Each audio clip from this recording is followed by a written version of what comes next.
Hi, this is Scott Garibay, and today we are going to be talking specifically about James Ohlen and the new Wizards of the Coast Austin studio. All right, so recently Wizards of the Coast made a big announcement that they are opening a new studio under the Wizards of the Coast banner, right? Specifically in Austin, Texas, right? Now, Austin is a really up-and-coming city. It's not cheap to build in. It's some prime real estate. So this announcement is really an announcement by Hasbro saying that we are investing millions more dollars, low millions, right? But it's going to take some money to build to establish a studio, and then once you have a studio, you have to fill it with employees. Like, this is going to take $1 million easy, right? And very well maybe up to 8 or 9 million. I doubt this is going to go into double-digit millions just to start a studio, right? It's possible. It is definitely possible, right? So it brings up the question. A few questions come up. Who is James Ohlen? Why is Wizards of the Coast doing this? What does this mean for Dungeons and Dragons, right? So let's break it down. All right, who's James Ohlen? Ohlen. James Ohlen. O-H-L-E-N. Ohlen. James Ohlen. So James Ohlen is a video game developer who has graduated beyond video game development, and he orchestrates the creation of games. Okay, so basically, orchestration is a new thing that's happening. Some people would call it management. Simply managing a site which creates games, right? So he specifically has done 3 major video games. So he was involved in Dragon Age Origins. He was involved in Star Wars Old Republic for BioWare. And he was also involved in the classic Dungeons & Dragons video game, Baldur's Gate. Okay? So he's got some serious bona fides within the video game realm. And not only is he was he a video game developer, but he has a skill set beyond that. He can actually bring a video game to production. And this is really interesting because, the video game market is easily 20 or 30 years old now, and this is a different skill set, right? Writing code for a game is one skill set, but bringing a game to market and managing all the developers that you need to build a game, managing the intellectual property, managing the studio itself, the physical property, right? None of this is easy. In fact, it's incredibly difficult, and it's getting more difficult. And and 2018 showed us there were some very well-loved game studios that went out of business, right? That had to shutter, and close down. And so basically, that's who James Ohlen is. He's a very experienced, accomplished video game producer. That might be the best term, right? But Wizards of the Coast is bringing him in, just so you're aware, to do something that he's already done once before. So BioWare in 2006 set up the BioWare Austin studio in 2006, which produced Star Wars: The Old Republic, right? So he's actually done this exact task before for another company, okay? Now, why is Hasbro investing this money in Wizards of the Coast? Well, there's 3 options for what this studio could be, okay? So there hasn't been a lot of talk about exactly what the studio is going to produce, right? So one, the obvious is that it would produce video games. That's quite likely, right? There's another option that it could produce tabletop role-playing games, new tabletop role-playing games. The one thing that has been clear is that this studio will work on properties other than Dungeons and Dragons, right? Properties that Wizards of the Coast is either acquiring or creating or has in-house, but it's going to be material beyond Dungeons and Dragons, right? But the studio could be to create tabletop role-playing games. That is unlikely, and the only reason why is creating a studio is expensive, and the reality is there's not a lot of money in tabletop role-playing games. They are a terrible business model, but they do have other benefits for brands, right?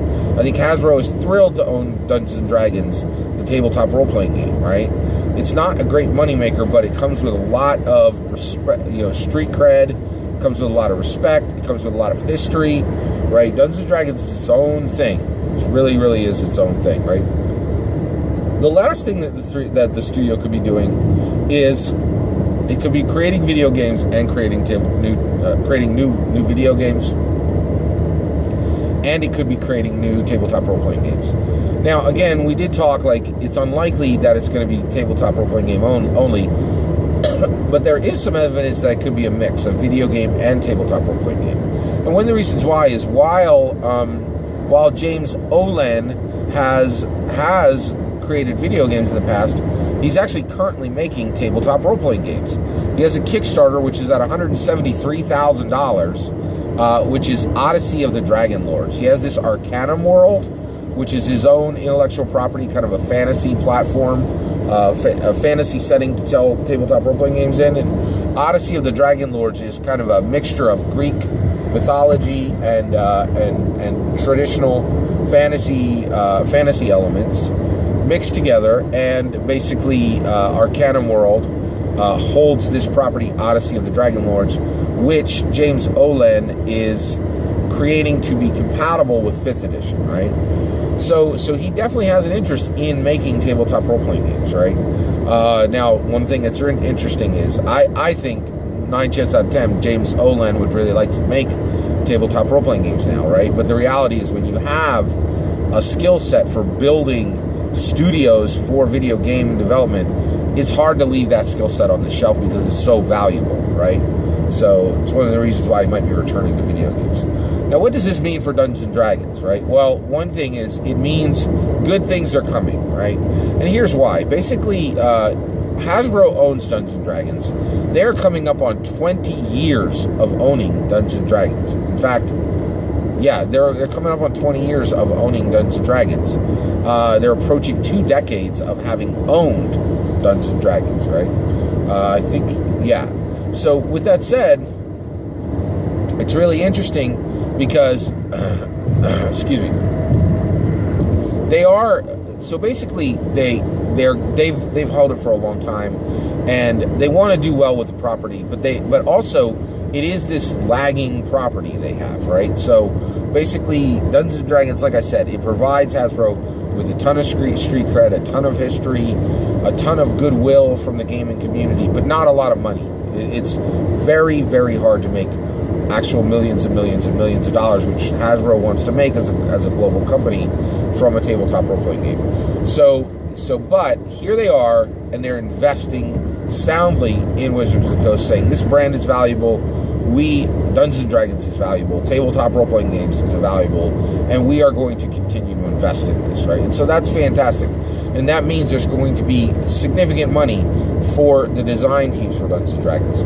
There could be extra money just for additional projects, right? One of the things I'm excited about is I love Dungeons & Dragons. It's a wonderful game, and I really like Wizards of the Coast. But one of the things I would really like to see is I would love to see new tabletop role-playing games created by Wizards of the Coast for that are coming out, not using the Dungeons & Dragons rules engine. That's another thing is if they're doing this in-house, they can try out some unusual rules ideas on games before they reach Dungeons & Dragons. That's another thing that this could be. This could serve as a farm team, just like in baseball, for rules that they could try out in other tabletop role-playing games and then see how they would work in Dungeons & Dragons. And they don't need to own that these rules are going to go into Dungeons & Dragons. So it would be a different model than the Unearthed Arcana that they currently use. So this is very exciting. It's nothing but good for Dungeons & Dragons. It's really, really a wonderful change. I personally am very excited about it. It's a good movement. It's momentum for us overall. It's really fantastic. That's what I think is going on down in Austin, Texas. I'd love to know what you think is going on down in Austin, Texas. What is WotC up to? What's Hasbro up to? Let me know in the comments below. I'd love to hear your thoughts. Please consider liking and subscribing, and have a wonderful millennium.